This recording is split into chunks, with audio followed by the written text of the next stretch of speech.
Assalamualaikum warahmatullahi wabarakatuh. Wanita Jepang ini gagal bunuh diri setelah mendengar suara azan hingga dirinya masuk Islam. Bagaimana kisahnya?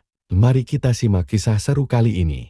Semoga yang subscribe dilancarkan rezekinya, amin. Tokyo adalah kota yang tak pernah tidur. Gedung pencakar langit berdiri megah. Jalanan selalu dipenuhi manusia yang berjalan cepat, seolah-olah waktu terlalu berharga untuk disia-siakan.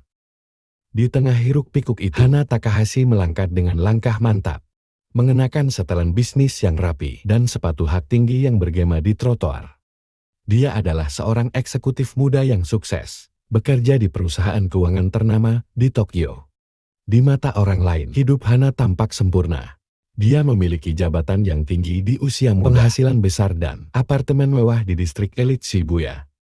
Rekan-rekan kerjanya iri padanya, dan keluarganya bangga dengan pencapaiannya.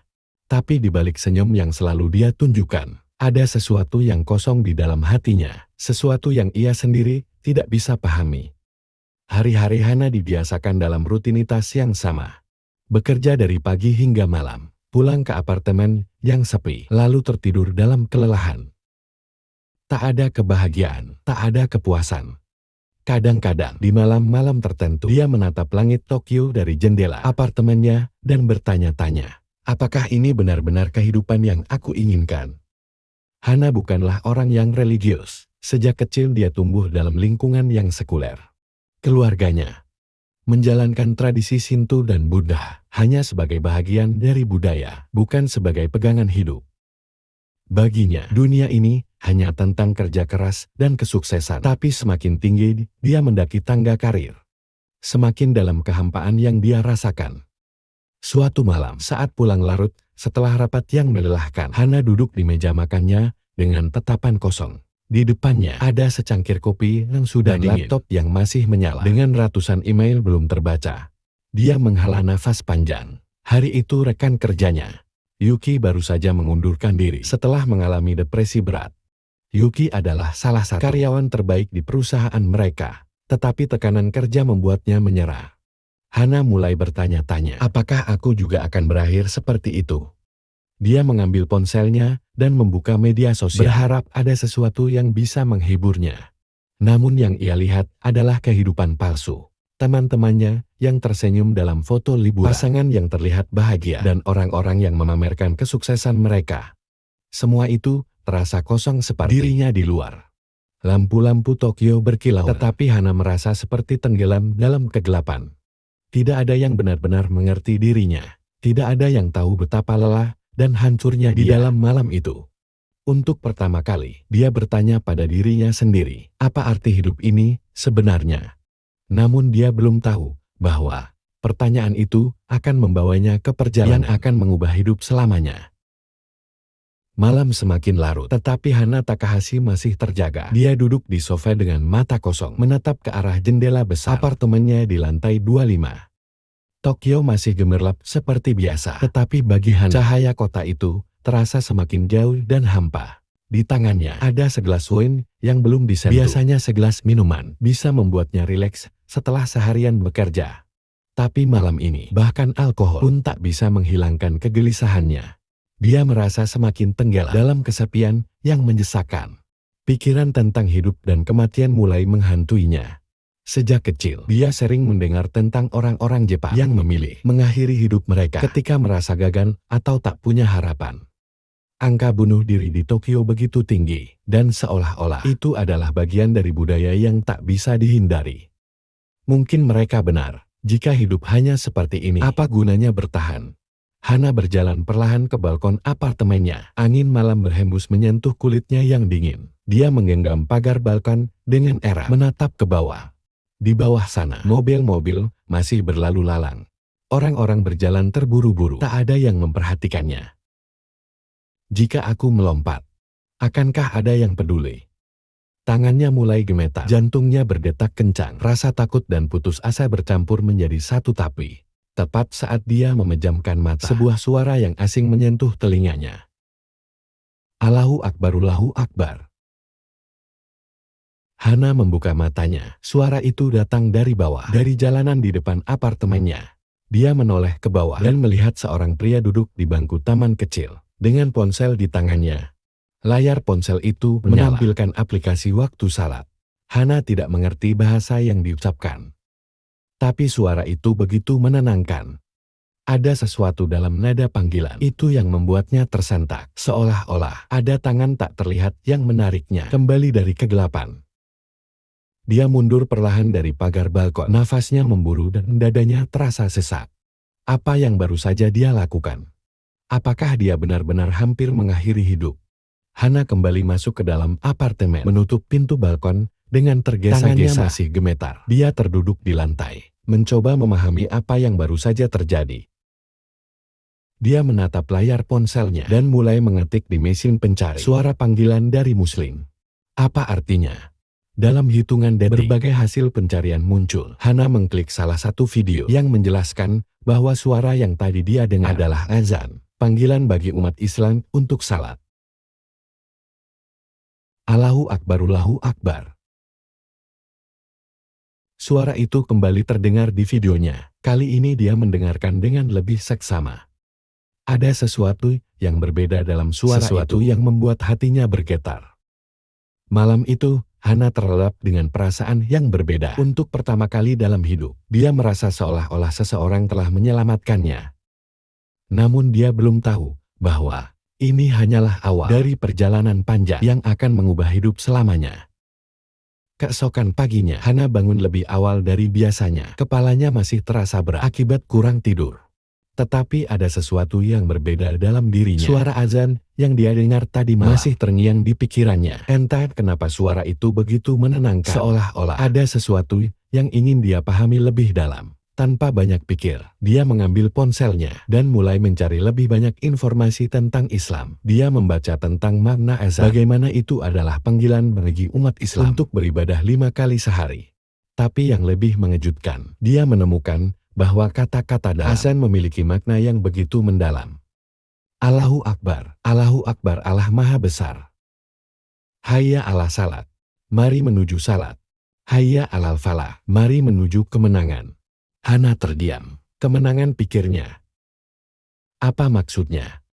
Di dunia bisnis, kemenangan berarti mencapai target, mendapat promosi, atau memiliki banyak uang. Tapi dalam azan, kemenangan tampaknya memiliki makna yang lebih dalam. Sesuatu yang belum pernah dia pikirkan sebelumnya. Hari itu setelah bekerja, Hana memutuskan untuk mampir ke sebuah kafe kecil yang biasa dia kunjungi. Dia duduk di sudut ruangan, menikmati secangkir teh hijau sambil terus membaca tentang Islam di ponselnya. Di meja sebelahnya, seorang pria asing tampak sibuk membaca sebuah buku tebal. Hana tidak terlalu memperhatikannya, sampai dia mendengar pria itu berbicara dengan pelayan dalam bahasa Jepang yang sedikit kaku. Sumimasen. Halal no toimana no arimasuka. Kalau diartikan ke dalam bahasa Indonesia, itu artinya seolah-olah seperti ini. Maaf, apakah ada makanan halal? Kata halal membuat Hana menoleh. Dia melihat pria itu berambut hitam pendek, berjanggut rapi. Dengan ekspresi tenang, dia tampak seperti orang Timur Tengah. Seolah tanpa sadar Hana bertanya, maaf, Anda Muslim? Pria itu menoleh dan tersenyum. Iya, saya Muslim. Nama saya Omar, katanya dalam bahasa Jepang yang cukup lancar. Hana ragu sejenak, tetapi rasa penasarannya terlalu besar untuk ditahan. Saya ingin bertanya sesuatu tentang Islam, katanya akhirnya. Omar tampak sedikit terkejut, tetapi dia mengangguk. Tentu saya akan menjawab sebisa saya. Mereka mulai berbincang. Hana bertanya tentang azan, tentang konsep Tuhan dalam Islam, dan mengapa Muslim begitu disiplin dalam beribadah. Umar menjawab dengan tenang, menjelaskan bahwa Islam mengajarkan ketenangan dan kepasrahan kepada Tuhan yang Esa. Islam bukan hanya tentang ibadah, kata Umar, tapi juga tentang bagaimana kita menjalani hidup dengan penuh makna. Kita percaya bahwa hidup ini bukan kebetulan, ada tujuan besar di baliknya. Hana terdiam. Kata-kata itu menembus ke dalam pikirannya. Seumur hidup, dia selalu merasa bahwa kehidupan hanyalah tentang bekerja dan bertahan. Tapi sekarang dia mulai bertanya-tanya, apakah benar ada tujuan yang lebih besar dalam hidup? Sebelum mereka berpisah, Omar memberi Hana sebuah buku berjudul Makna Hidup dalam Islam. Jika kamu benar-benar ingin tahu tentang Islam, kata Omar, bacalah ini. Jangan percaya apa kata orang, tapi carilah sendiri jawabannya. Hana menerima buku itu dengan hati berdebar. Dia merasa seolah-olah sebuah pintu baru telah terbuka di hadapannya. Dan malam itu, dia pulang ke apartemen dengan perasaan yang belum pernah ia rasakan sebelumnya. Sebuah keingintahuan yang mendalam, seolah-olah dia baru saja menemukan sesuatu yang selama ini hilang dalam hidup. Malam itu Hana Takahashi duduk di sofa apartemen, memegang buku yang diberikan Omara. Judulnya Makna Hidup dalam Islam Terasa begitu berat baginya. Apa benar hidup ini memiliki makna yang lebih besar? Apakah ada sesuatu yang lebih dari sekedar bekerja, sukses, dan bertahan? Dengan hati yang berdebar, dia mulai membaca halaman demi halaman. Dia menemukan sesuatu yang mengejutkannya. Islam mengajarkan bahwa hidup di dunia ini adalah ujian. Setiap kesulitan yang kita hadapi bukanlah kebetulan, melainkan bahagian dari perjalanan untuk menemukan kebenaran. Kebahagiaan sejati bukan terletak pada harta, karya, atau status sosial, tetapi pada hubungan kita dengan Tuhan yang menciptakan kita. Hana terdiam. Kata-kata itu terasa begitu dekat dengannya. Seumur hidup, dia berusaha mencari kebahagiaan melalui kesuksesan. Tetapi semakin tinggi dia mencapai sesuatu, semakin kosong dia merasa. Apa mungkin yang dia cari selama ini bukanlah melainkan sesuatu yang lebih besar? Rasa penasaran Hana semakin mendalam. Dia mencari lebih banyak tentang Islam di internet. Dan tanpa sadar, dia menemukan sebuah video yang berisi lantunan ayat-ayat Al-Quran. Dia menekan tombol play. Suara bacaan Al-Quran yang lembut memenuhi ruangannya. Hana tidak mengerti arti kata-katanya. Tetapi entah kenapa suaranya begitu menenangkan. Jauh di dalam hatinya, dia merasakan sesuatu yang belum pernah dia rasakan sebelumnya. Sebuah ketenangan yang tidak bisa dijelaskan dengan kata-kata. Dia membaca terjemahan ayat yang dibacakan dalam video. Ketahuilah, hanya dengan mengingat Allah hati menjadi tenang. Al-Quran Surah Ar-Ra'd ayat 28. Hana membaca berulang kali. Hanya dengan mengingat Allah, hati menjadi tenang. Seumur hidup, dia selalu mencari ketenangan dalam pekerjaan, hiburan, atau kesuksesan. Tetapi semuanya selalu sementara. Namun, hanya dalam beberapa menit mendengar bacaan Al-Quran, dia merasakan sesuatu yang berbeda. Sesuatu yang nyata. Tanpa sadar, air matanya mengalir. Hari-hari berikutnya, Hana semakin sering membaca tentang Islam. Dia mulai memahami konsep tauhid, bahwa hanya ada satu Tuhan yang benar-benar berhak disembah. Namun perubahan dalam dirinya terlihat oleh orang-orang sekitar. Hei Hana, akhir-akhir ini kamu aneh. Kenapa kamu sering membaca tentang Islam? Tanya rekan kerjanya, Kaori dengan nada curiga saat mereka sedang makan siang. Hanya penasaran saja, jawab Hana sambil tersenyum, mencoba menghindari pembicaraan. Namun keesokan hari, dia menerima pesan dari ibunya Hana. Ayahmu bilang, dia mendengar dari teman-teman bahwa kamu tertarik dengan Islam. Apa ini benar? Kami sangat khawatir. Hana tertegun. Dia belum siap menghadapi ini. Dia baru mulai mencari tahu tentang Islam. Tetapi orang-orang di sekitarnya sudah mulai mempertanyakannya. Beberapa teman kantornya mulai menjauh. Dan ibunya semakin sering menelponnya, mencoba meyakinkan bahwa Islam bukanlah jalan yang benar. Di satu sisi, Hana mulai merasakan kedamaian yang pernah ia rasakan sebelumnya. Namun di sisi lain, dia merasa takut. Apakah dia siap untuk meninggalkan hidupnya yang lama? Apakah dia bisa menghadapi penolakan dari orang-orangnya? Malam itu Hana duduk di depan jendela apartemen, menatap kota Tokyo yang terang benderang. Dulu dia berpikir bahwa gemerlapnya kota ini adalah lambang kesuksesan dan kebahagiaan. Tetapi sekarang, dia menyadari bahwa semua itu hanyalah ilusi. Dan untuk pertama kali, ia merasa bahwa dia telah menemukan sesuatu yang benar-benar berharga. Tapi apakah dia memiliki keberanian untuk mengejarnya? Hana duduk di meja di kantornya, mencoba fokus pada pekerjaannya. Namun pikirannya melayang. Sudah beberapa hari sejak ibunya terus-menerus menghubunginya, menanyakannya apakah benar dia tertarik pada Islam. Teman-temannya mulai memperlakukannya dengan berbeda, dan beberapa bahkan menghindarnya. Hari ini seorang rekan kerja Kaori menghampirinya dengan ekspresi serius. Hana, aku dengar kamu sering membaca tentang Islam. Kenapa kamu tahu? Kan agama itu terlalu ketat dan membatasi kebebasan. Hana terdiam. Dia tahu Kaori tidak bermaksud jahat, tapi pertanyaannya membuatnya sadar bahwa orang-orang mulai memperhatikannya. Aku hanya penasaran, jawab Hana pelan, mencoba menghindari konfrontasi. Kaori menghela nafas. Aku hanya tidak ingin kau terjebak dalam sesuatu yang membuat hidupmu sulit. Kita di Jepang, Hana. Ini bukan negara muslim. Hana hanya tersenyum tipis dan mengangguk. Namun dalam hatinya, dia tahu bahwa semakin banyak orang yang menolak keinginannya untuk mencari tahu lebih dalam tentang Islam.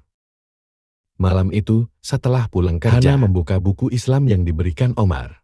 Dia membaca tentang salat, bagaimana itu adalah hubungan langsung antara manusia dengan Tuhan. Dia ingat kata-kata Omar saat mereka berbicara terakhir kali. Jika kamu ingin memahami Islam, coba lakukan salat, rasakan sendiri bagaimana ketenangannya. Dengan hati yang berdebar, Hana membuka sebuah video tutorial tentang cara salat. Dia melihat bagaimana seorang wanita muslimah berwudu, lalu berdiri, membungkuk dan sujud. Hana merasa ragu dan belum muslim, tapi kenapa hatinya begitu ingin mencoba. Setelah beberapa saat, dia berdiri di kamarnya, meniru gerakan salat. Dia membungkuk, lalu sujud untuk pertama kali dalam hidup. Saat keningnya menyentuh lantai, air matanya tiba-tiba mengalir tanpa ia sadari. Ya Tuhan, jika Engkau memang ada, tunjukkan aku jalan yang benar.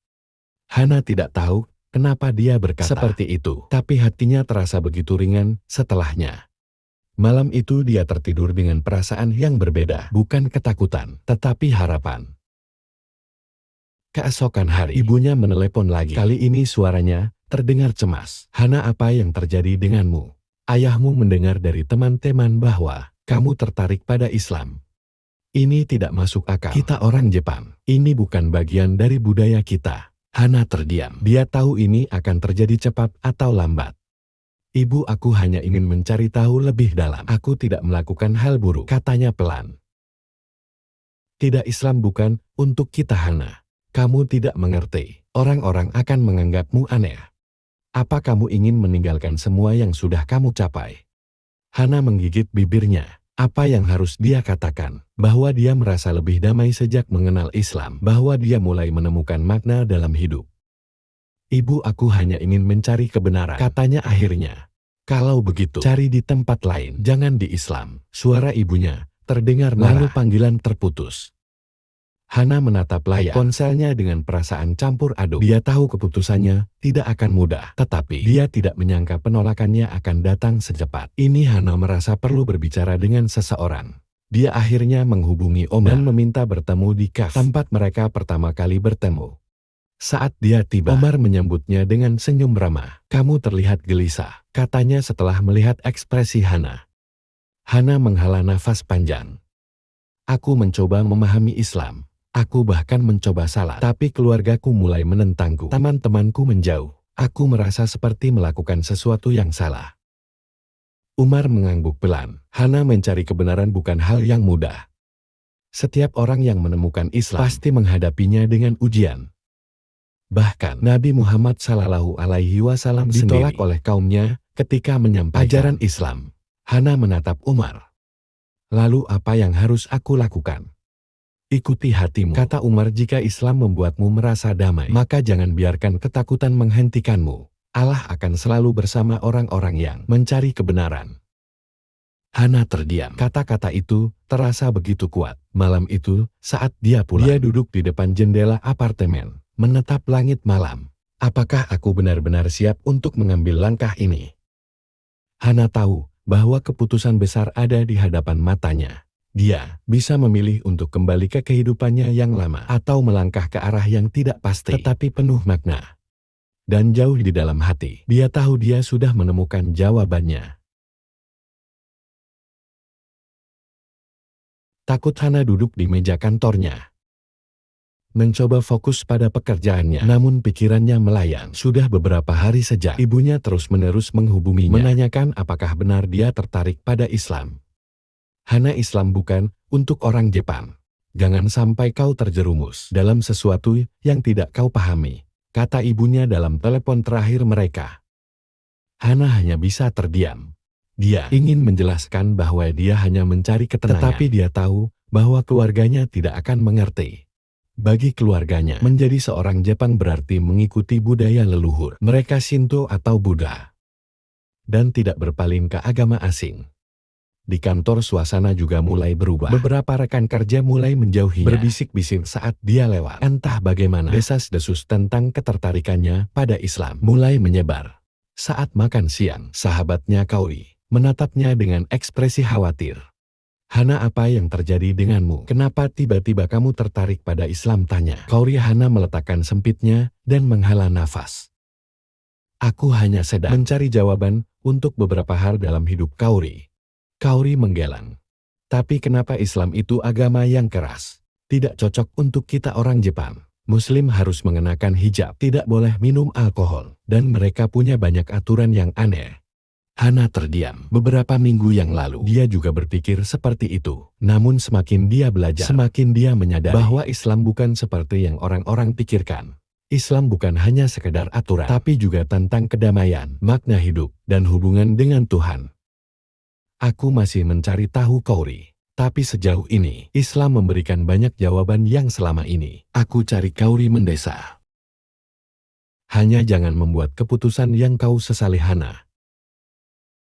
Malam itu, Hana berdiri di depan cermin, menatap wajahnya sendiri. Di tangannya ada selembar kain panjang yang baru saja dia beli. Dia penasaran bagaimana rasanya mengenakan hijab. Perlahan dia membungkus kepalanya dengan kain. Itu bayangannya di cermin terlihat berbeda. Bukan lagi Hana yang biasa dia kenal. Ada sesuatu yang aneh, tetapi juga sesuatu yang terasa nyaman. Namun tiba-tiba dia merasa takut. Bagaimana jika orang-orang di sekitarnya semakin menjauhinya? Bagaimana jika keluarganya semakin kecewa? Dia buru-buru melepaskan hijabnya dan menjatuhkannya ke lantai. "Mungkin ini semua hanya fase. Mungkin aku terlalu jauh terlibat dalam ini," bisiknya pada dirinya sendiri. Namun saat dia mencoba mengabaikan Islam, hatinya justru merasa semakin kosong. Malam itu dia duduk di tempat tidurnya, memegang buku kecil yang diberikan Omar. Dia membolak-balik halamannya dan matanya tertuju pada sebuah kutipan. "Jika kamu mendekat kepada Allah sejengkal, dia akan mendekat kepadamu sehasta. Jika kamu mendekat kepadanya sehasta, dia akan mendekat kepadamu sedepan. Jika kamu datang kepadanya dengan berjalan, dia akan datang kepadamu dengan berlari." Hadits Qudsi. Hana menatap kata-kata itu lama. Ada sesuatu yang menusuk hatinya. Apakah ini alasan? Aku merasa semakin gelisah karena aku mencoba menjauh dari sesuatu yang benar. Namun dia belum siap untuk mengambil keputusan besar. Malam itu, dia berdoa untuk pertama kalinya dalam hidup. Bukan doa kepada dewa-dewa Shinto seperti yang biasa dia lakukan saat masih kecil. Tetapi doa yang berbeda, sebuah permintaan kepada Tuhan yang benar. Siapapun dia, untuk membimbingnya ke jalan yang benar. Dia belum tahu, tetapi doa itu akan segera mengubah hidupnya selamanya.